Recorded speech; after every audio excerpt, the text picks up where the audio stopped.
नमस्कार। मासिक राशिफल कार्यक्रम में आप सबका स्वागत है।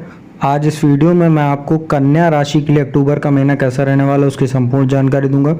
मित्रों, सबसे पहले सूर्य की स्थिति को आपको समझना चाहिए। सूर्य जो है वो यहाँ आपके लग्न में बैठे हुए हैं 18 अक्टूबर तक, जिसमें बुध भी साथ में बैठे हैं अपनी स्वराशि उच्च राशि लग्न में। भद्र नाम का महापुरुष राजयोग बना के, साथ ही सूर्य और बुध का बुधादित्य राजयोग बना हुआ है। सूर्य बुध लग्न में बैठे हैं, ये आपके लिए बहुत अच्छा तो नहीं कहेंगे, क्योंकि सूर्य जो है वो आपके नाच भाव द्वादश भाव के स्वामियों के लग्न में, तो कुछ स्वास्थ्य संबंधी समस्या आपको जरूर देंगे। परंतु बुध लग्न में बैठे हैं साथ में, तो आपके जीवन में आ रही जो समस्याएं हैं, चाहे वो खर्च को नियंत्रण करना हो, चाहे बेवजह की यात्राओं पर लगाम लगाना हो, चाहे आंखों में कुछ समस्या आ रही थी, इन सबको बुध साथ में बैठे होने की वजह से, चूंकि सूर्य और बुध मैनेजमेंट का काम करते हैं, तो कुछ समस्याओं को आपको जो है टैकल करने का काम करेंगे। साथ ही सप्तम भाव पर दृष्टि रहेगी, तो वैवाहिक जीवन में आ रही समस्याओं को भी सूर्य बुध की युति कम करेगी। इसके बाद सूर्य जो है वो आपके लिए समस्यादायी होने वाले हैं, इसका आपको ध्यान रखना है, क्योंकि एक तो वो द्वादश भाव के स्वामी होते हैं और 18 अक्टूबर को यहाँ आपके दूसरे भाव में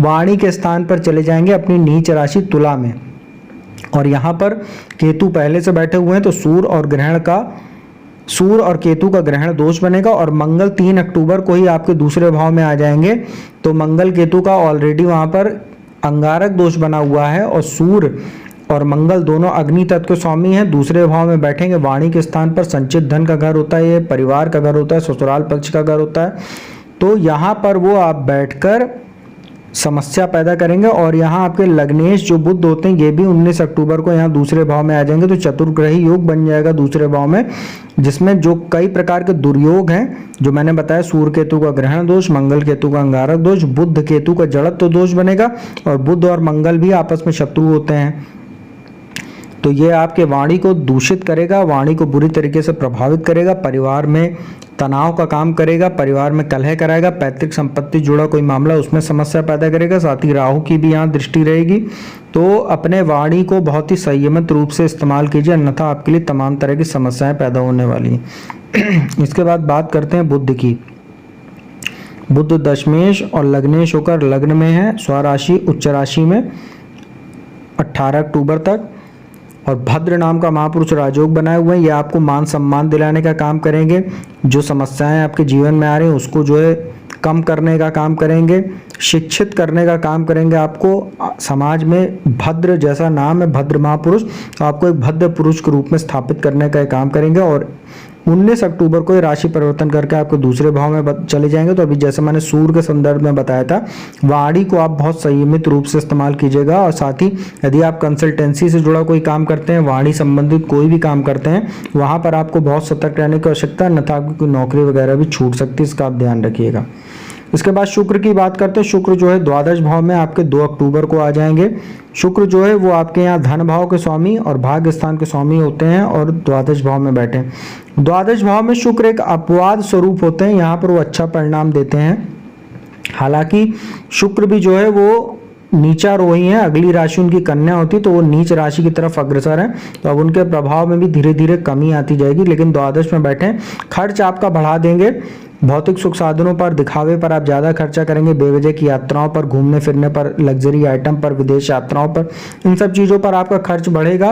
परंतु धन भी आता रहेगा, इसमें कोई आपको समस्या नहीं रहेगी, परंतु खर्च आपका उससे ज्यादा बना रहेगा। इसकी वजह से आपको कर्ज वगैरह भी लेना पड़ सकता है। उसका कारण है कि द्वादश में बैठे शुक्र की यहाँ छठे भाव पर रोग ऋण शत्रु के भाव पर दृष्टि रहेगी, तो कर्ज भी आप लेंगे, चाहे वो क्रेडिट कार्ड हो, चाहे कोई लोन हो। इसके बाद यहाँ शनि भी बैठे हुए हैं, शनि भी जो है इसमें वृद्धि करने वाले रहेंगे, तो रोग ऋण शत्रु में आपकी वृद्धि होगी, इसका आप ध्यान रखिएगा। इसके बाद मंगल की बात करते हैं। मंगल यहाँ दूसरे भाव में बैठे हुए हैं, वाणी के स्थान पर आपके लिए बहुत समस्यादायी रहने वाला है मंगल का यहाँ बैठना, क्योंकि केतु भी साथ में है। 18 अक्टूबर से सूर्य भी आ जाएंगे और बुध भी आ जाएंगे 19 अक्टूबर को। मंगल की चतुर्थ दृष्टि पंचम भाव पर, अष्टम भाव पर सप्तम दृष्टि, और अष्टम दृष्टि नवम भाव पर रहेगी।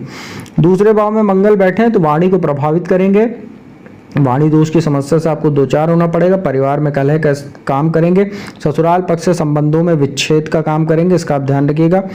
पंचम भाव पर दृष्टि रहेगी तो शिक्षा संतान को भी कुछ ना कुछ समस्या देने का जरूर काम करेंगे। अष्टम भाव पर दृष्टि रहेगी तो दुर्घटना वगैरह की योग बनाएंगे, जलने कटने छिलने जैसी समस्या हो सकती है। गाड़ी वगैरह चलाते समय सावधानी बरतिएगा क्योंकि यहाँ बृहस्पति राहु भी बैठे हुए हैं और यहाँ नवम भाव पर दृष्टि रहेगी तो शिक्षा वगैरह के लिए आप विदेश जाने की यदि सोच रहे हैं तो आपको ये फायदा दे सकते हैं। मंगल उच्च शिक्षा के लिए यदि विदेश जाना चाह रहे हैं या धार्मिक यात्रा करना चाह रहे हैं या विदेश यात्रा करना चाह रहे हैं घूमने फिरने के पर्पज से, तो ये मंगल आपके लिए फायदेमंद साबित हो सकते हैं। इसके बाद शनि की बात करते हैं। शनि छठे भाव में बैठे हुए हैं। शनि अच्छे अपने कारक स्थान पर बैठे, छठे भाव में शनि का फल अच्छा होता है। नीच दृष्टि यहाँ तीसरी दृष्टि अष्टम भाव पर है। द्वादश भाव पर शुक्र पर जो है यहाँ पर सप्तम दृष्टि है और तीसरे भाव पर 10वीं दृष्टि पड़ेगी। छठे भाव में शनि बैठे हैं, कारक स्थान होता है, शत्रु अंता योग बनाते हैं। शत्रु में वृद्धि तो होगी परंतु वो आपको कुछ बिगाड़ नहीं पाएंगे, परंतु छठे भाव में शनि बैठे हैं आपको पाचन संबंधित समस्या दे सकते हैं। साथ ही कमर से लेकर पैर तक के हिस्सों में कुछ समस्या हो सकती है।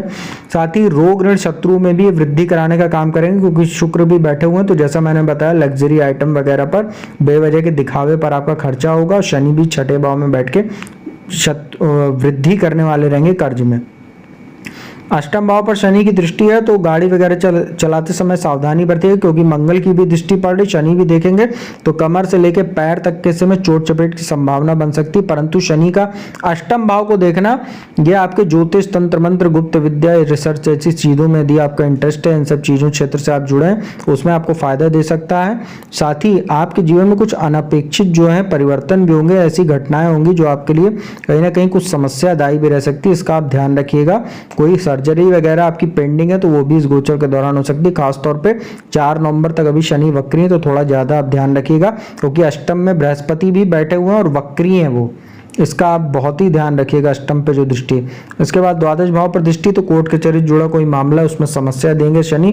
साथ ही बेवजह की यात्राओं से आपको बचने की आवश्यकता है और आंखों का अपने ध्यान रखिएगा, उसमें भी कुछ समस्या हो सकती है। इसके बाद तीसरे भाव पर दृष्टि रहेगी तो पराक्रम में वृद्धि तो जरूर होगी परंतु अपने एनर्जी और एफर्ट को सही दिशा में आप इस्तेमाल कीजिएगा, अन्यथा किसी वाद विवाद में फंस सकते हैं। साथ ही आपके आत्मविश्वास में तो ये वृद्धि करेंगे, छोटे भाई बहनों से संबंधों को जरूर ये प्रभावित करेंगे तो इसका आप ध्यान रखिएगा। साथ ही मित्रों के साथ भी संबंधों को प्रभावित कर सकते हैं और पड़ोसी वगैरह से भी आपकी कुछ नोकझोंक हो सकती है तो इसका आप ध्यान रखिएगा। शनि का गोचर बहुत अच्छा नहीं होता है, बस शत्रु अंता योग के लिए अच्छा है, शत्रु वगैरह आपको जो है बहुत ज्यादा आपको परेशान नहीं कर पाएंगे, इसका ध्यान रखिएगा।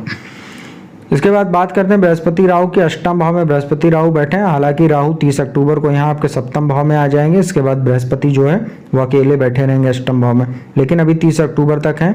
इनकी दृष्टियां यहाँ द्वादश पर है, दूसरे भाव पर है और यहाँ चतुर्थ भाव पर है। अष्टम में बृहस्पति राहु बैठे हैं तो आपका पाचन प्रभावित करेंगे, गुप्तांगों में समस्या दे सकते हैं।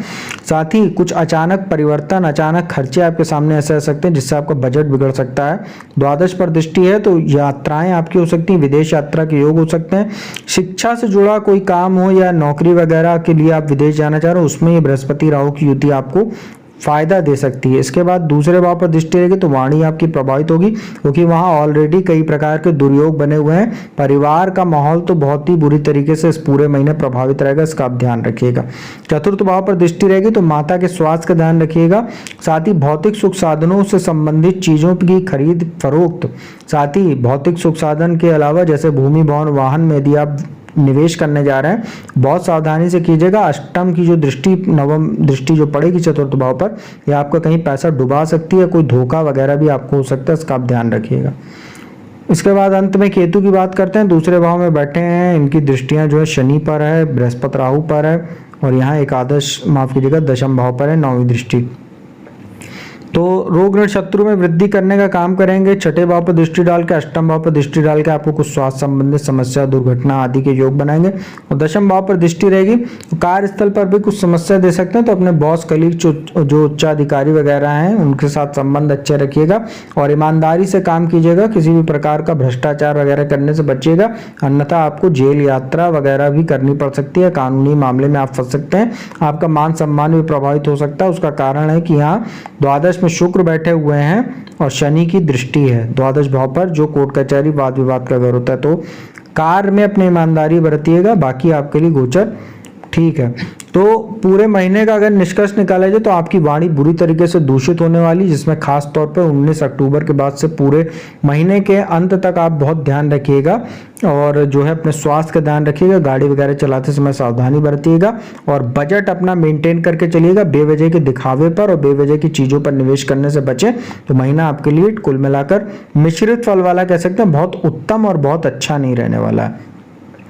उपाय की बात कर लेते हैं। आप लोगों को किसी ज्योतिषी के माध्यम से अपनी कुंडली से को दिखवाकर और परामर्श लेकर पन्ना या जो है एक ओनेक्स उसका सब्स्टिट्यूट चांदी की अंगूठी में किसी भी बुधवार को जो है आप शाम को अपनी सबसे छोटी उंगली जो दाएं हाथ की होती है उसमें धारण कीजिए। ओम बूम बुद्धाय नमः इस मंत्र का जाप करते हुए, तो आप लोगों के लिए बहुत अच्छा रहेगा। साथ ही हर बुधवार को गणेश जी को दूर्वा अर्पित कीजिए, मोतीचूर का लड्डू अर्पित कीजिए, वही प्रसाद के रूप में गरीबों को बांटिए और अपने परिवार के साथ उसको ग्रहण कीजिए। आपके लिए ये महीना अच्छा रहने वाला है।